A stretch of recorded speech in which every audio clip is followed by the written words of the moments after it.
Who are running these protests? What is their agenda?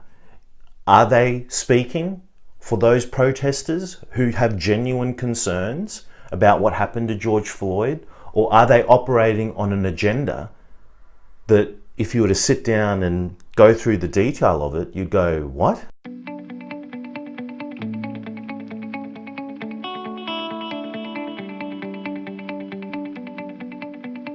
Good morning, it's Sunday the 7th of June 2020.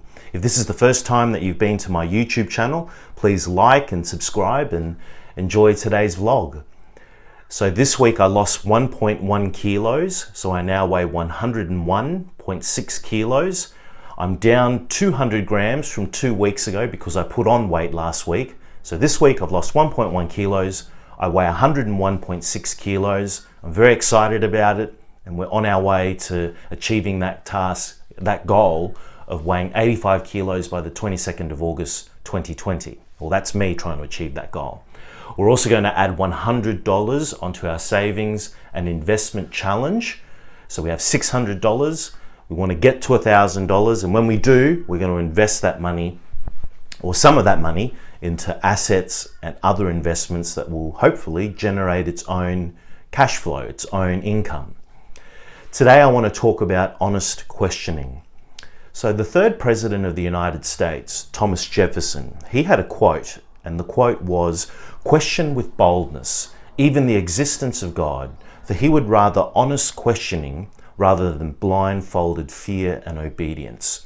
So by that, he was saying, when you see something or perceive something, or you come across something that you've read or seen on TV, question it. Now, there was no TVs back in the early 1800s, but what Thomas Jefferson was getting across was question everything. Don't accept everything on face value. I'll go further by saying we live in a world where it's not necessarily black and white. There's a lot of nuance and there's a lot of gray areas, and it's important that you get the facts. It's important that you question, ask yourself, is this true? What were the circumstances and situations that led to this particular event occurring? Or what was some of the things that you may have read that led to a particular statement being said? I say that in relation to the protests and the rioting that we witnessed in the United States. I support the protests. Black lives do matter.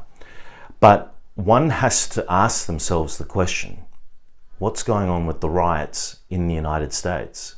Now, the riots and the protests was as a result of the death of a black man, George Floyd, in Minneapolis.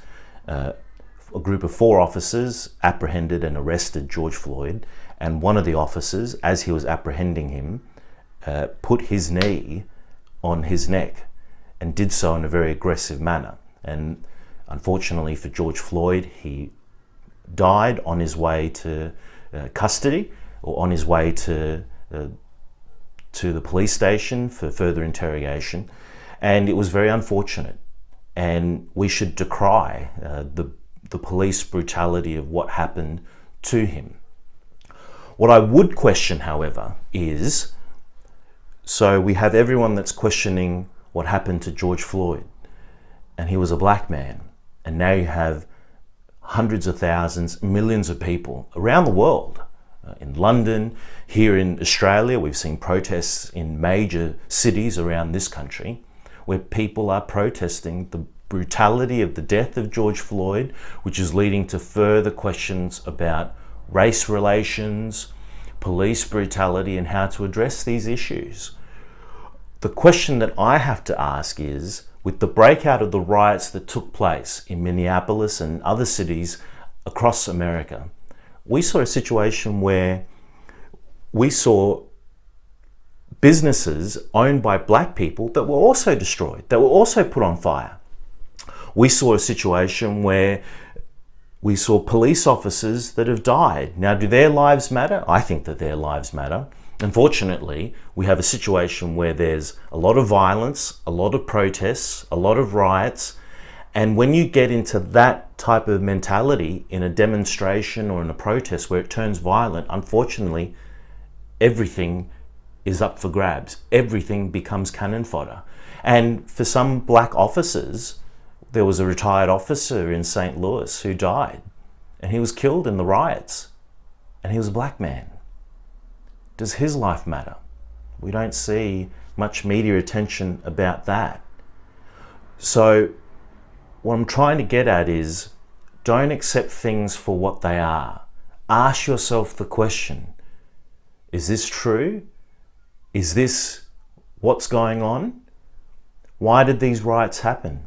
What were the circumstances surrounding George Floyd and his death?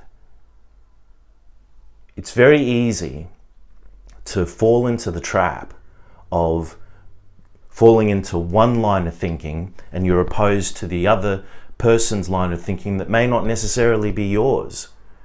And when we get into that state, what it generates is unnecessary division.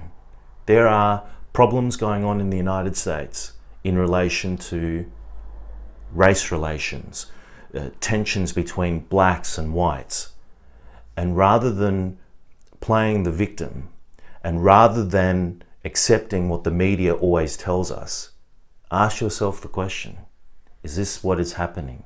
What are the circumstances and situations that have led to this unfortunate situation with George Floyd to take place, and that has triggered the protests that are going on around the world? Who are running these protests? What is their agenda? Are they speaking for those protesters who have genuine concerns about what happened to George Floyd? Or are they operating on an agenda that if you were to sit down and go through the detail of it, you'd go, what? Does this make sense? Is this appropriate? So I thought I'd share that. Please like and subscribe. It is a very sensitive issue, and it's triggered a strong reaction in the United States and around the world, but I think it's important that people ask themselves real questions.